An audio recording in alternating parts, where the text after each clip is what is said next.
Welcome to Zoe Stories. My roommate's bet forced me to become his girlfriend. I never thought my life would come to this. One minute I was just an ordinary guy, well, as ordinary as someone with a secret like mine could be. The next, I was staring at my reflection in the mirror, barely recognizing the person looking back at me. It was thrilling, terrifying, and it all started with a stupid bet. My name is Jake Holloway, and up until a few weeks ago, I was just another college senior trying to make it to graduation. I shared an apartment with my best friend, Ryan, a guy who, if I'm being honest, was the definition of everything I wasn't.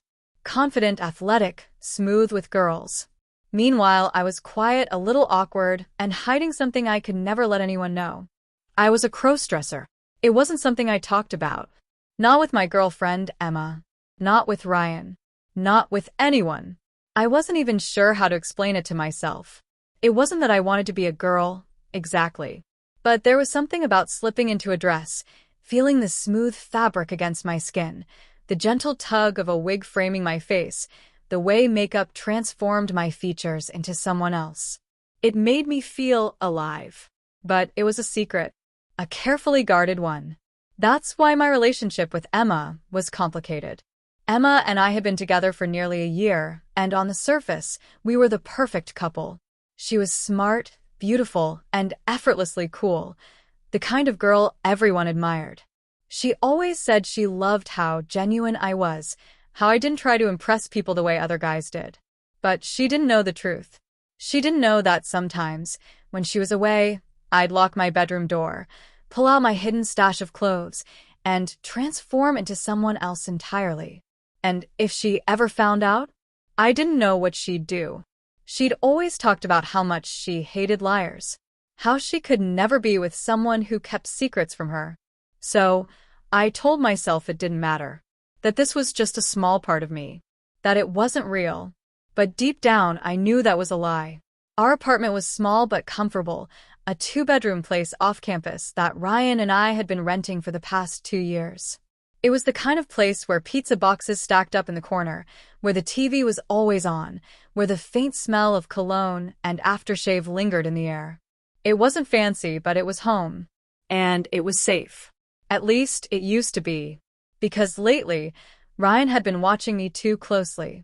I didn't know if it was paranoia, but he'd started making little comments, teasing me about how I was too neat for a guy, how I was always too careful about my appearance, how I never seemed interested in the same things as other guys.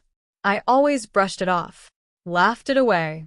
But Ryan was smart, and when he suggested a bet, one that would change everything, I never saw it coming.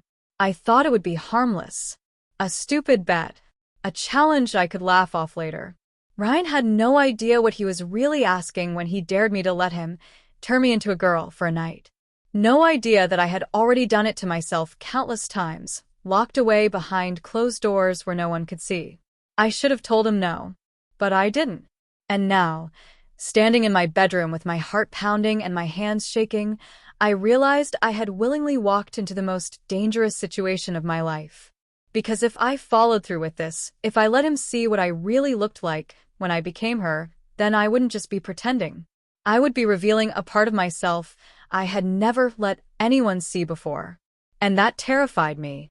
I sat on the edge of my bed, staring at my reflection in the full-length mirror. Jake Holloway, the version of me the world saw, was still there. Messy dark hair, plain t-shirt, nervous eyes. But beneath all of that was someone else. Someone I had spent years suppressing. I ran a hand over my face, feeling the slight stubble I needed to shave. This wasn't just a disguise to me. It was a part of me I was both desperate to embrace and terrified to acknowledge. What did it mean that I liked this so much? That slipping into soft fabrics and delicate shoes made me feel more like myself than I ever did in jeans and sneakers? And what would Emma think if she knew? The thought made my stomach twist. She hated liars. She had told me that so many times. Would she think I had been lying to her all this time? That I had tricked her into loving someone I wasn't? I exhaled shakily, gripping the edge of the bed. I couldn't think about that now. Right now, I had a challenge to win. I moved carefully, methodically, letting the routine take over. First, I stripped out of my clothes and stepped into the bathroom. I ran a fresh razor over my legs, my arms, my chest, anywhere that might give me away. Each swipe of the blade felt like shedding a layer of my old self. Then I moisturized, smoothed my skin, made sure there wasn't a single rough edge left. When I was satisfied, I walked back to my closet and knelt down, pulling out the box I kept hidden under my bed. Inside, neatly folded, was the wardrobe of my secret self. I ran my fingers over the fabric, savoring the feeling. Then I chose my outfit.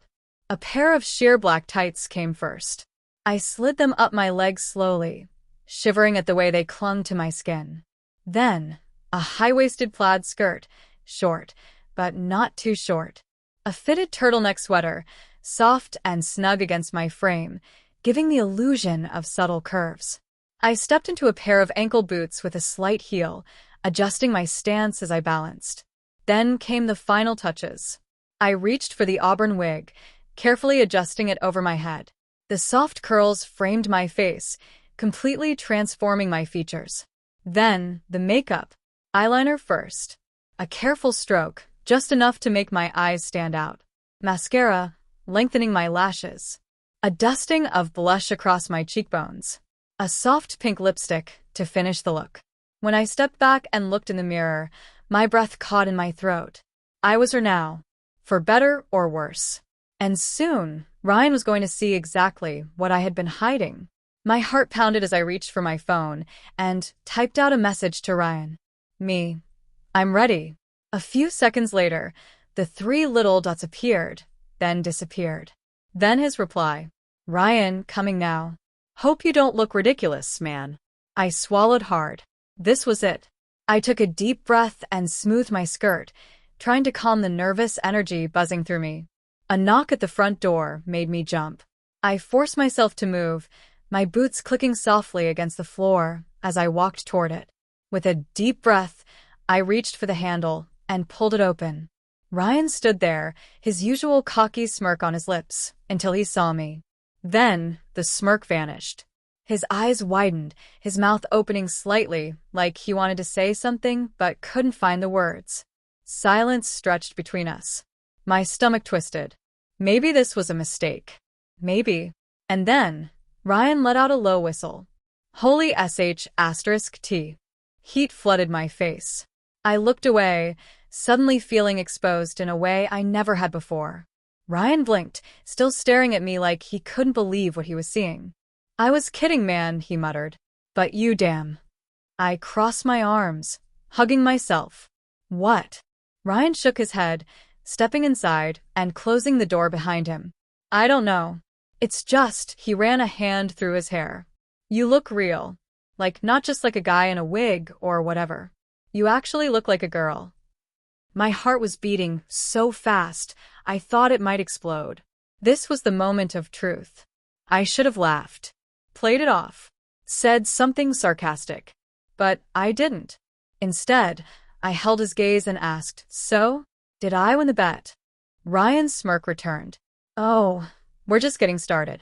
I should have known it wouldn't be that easy. Ryan, being Ryan, wasn't satisfied with just looking at me in our apartment. He had bigger ideas. We should go out, he said suddenly, his eyes lighting up with something dangerous. My stomach dropped. What? Yeah, just for a little bit. Go grab coffee, or something. See if anyone clocks you. He grinned. You wanted to win, right? This is the real test. Panic shot through me. Go out? Like this? I shook my head. No way. Not happening. Ryan leaned in. Come on. Just for a little while. No. You scared? I stiffened. Of course, I was scared. But I wasn't about to let him know that. So I squared my shoulders, lifted my chin, and said the one thing I knew I'd regret later. Fine. Ryan grinned. And just like that, I had agreed to something even more dangerous than the bet itself. Because stepping outside meant taking the biggest risk of my life. And I wasn't sure I was ready for what came next. I should have said no. When Ryan dared me to step outside, I should have laughed, shaken my head, and walked away. Instead, I let my pride get the better of me.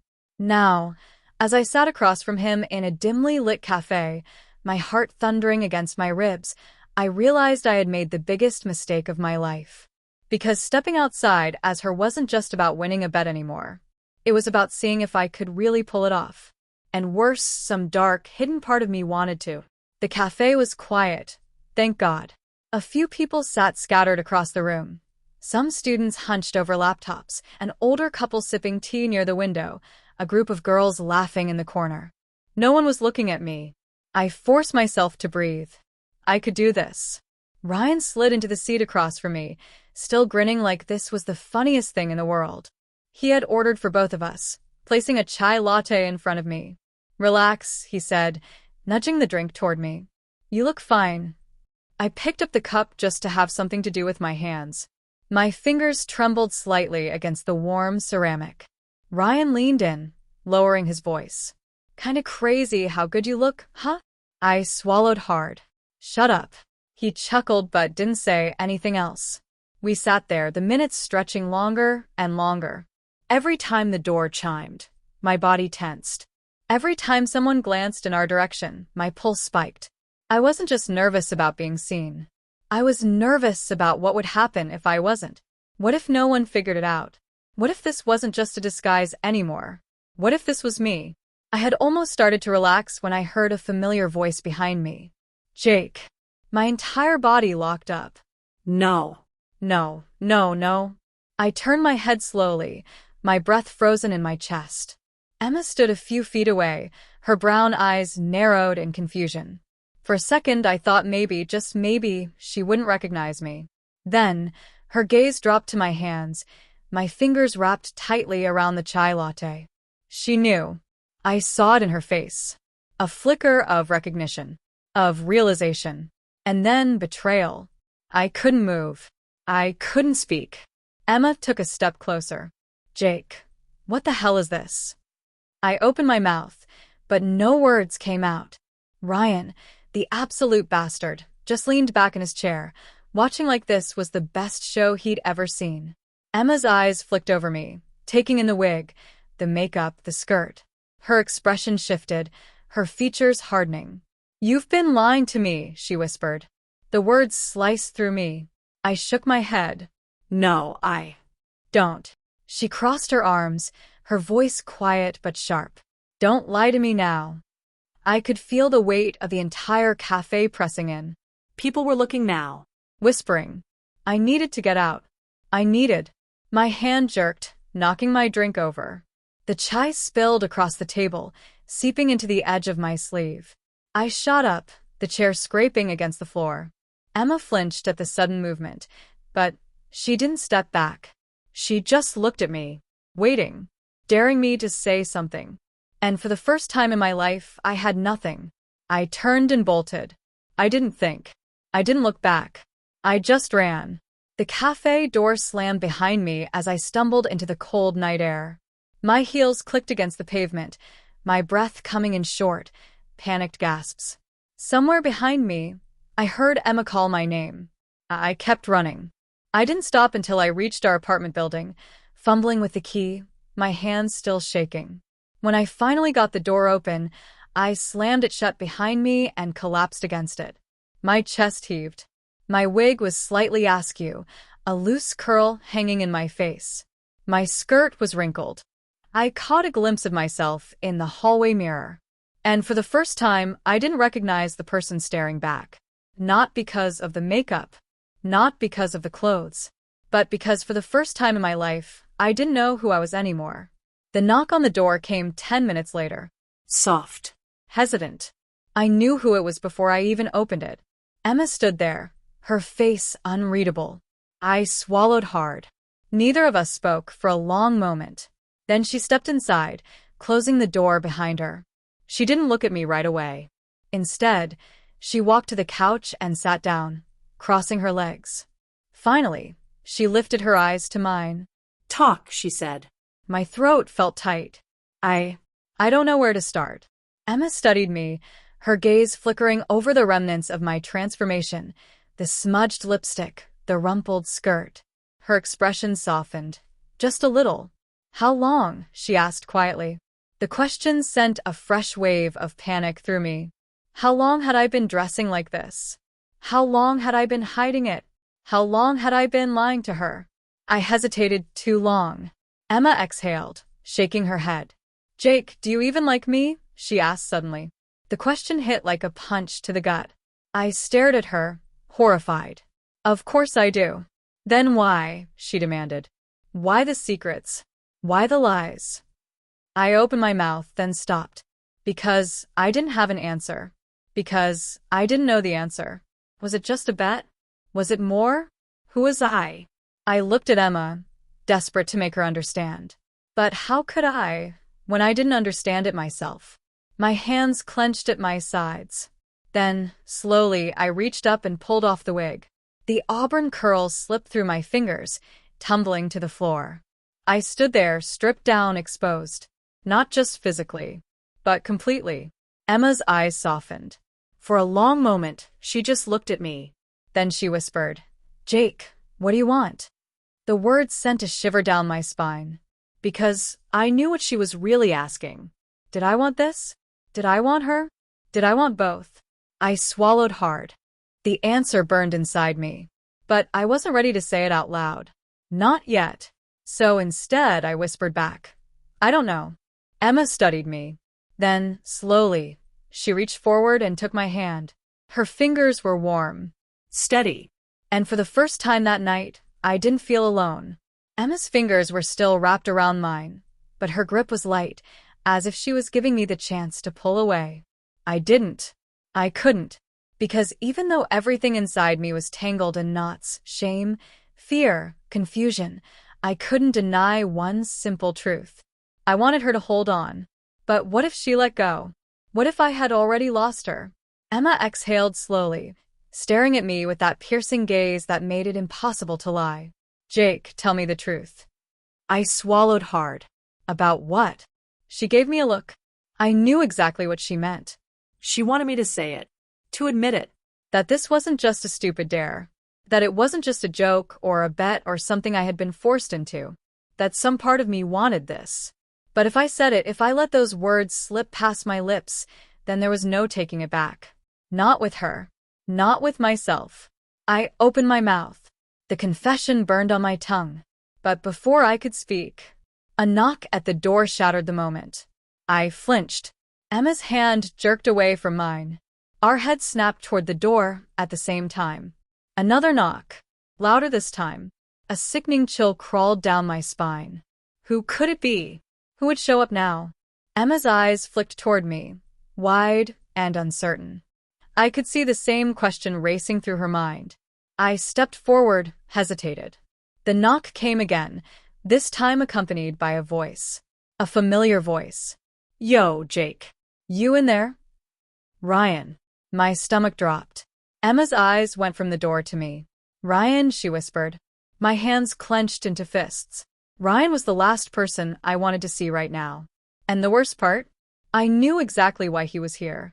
He had seen me run out of the cafe in a panic. He had followed. And if he had followed me all the way back here, then that meant he knew. My blood ran cold. Another knock. Come on, man. I saw you book it out of there like your life depended on it. We gotta talk. Emma turned back to me, her expression unreadable. What does he know? I couldn't answer, because I didn't know how much Ryan had put together. And I sure as hell didn't know what he was about to say. Emma took a step back. Are you going to answer it? I hesitated. Everything was spiraling out of control. First Emma found out. Now Ryan was at my door. What was next? My entire friend group? My job? My family? My chest tightened. I had two options. One, I could open the door and face Ryan, knowing full well he might out me right then and there. Two, I could ignore him and hope he would go away, but that would only buy me time. Neither option felt safe. Neither option felt right. Emma's voice cut through my thoughts. Jake. I turned to her, and for the first time since this nightmare started, she didn't look angry. She looked worried. For me. That almost broke me more than anything else. I sucked in a shaky breath. I don't know what to do. Emma studied me for a moment, then, To my shock, she turned toward the door, and she reached for the handle. Panic flared in my chest. Emma, wait. But it was too late. The door swung open. Ryan stood there, one eyebrow raised, his hands shoved into his pockets. His gaze flicked between me and Emma. For one brief, agonizing moment, no one spoke. Then Ryan smirked. "Well," he said, stepping inside. "This is interesting." Emma stiffened beside me. I took a step back, my pulse hammering in my ears. Ryan shut the door behind him, locked it, and when he turned to face me, his smirk was gone. "I think we need to talk," he said. My stomach twisted. I had never felt so trapped in my life.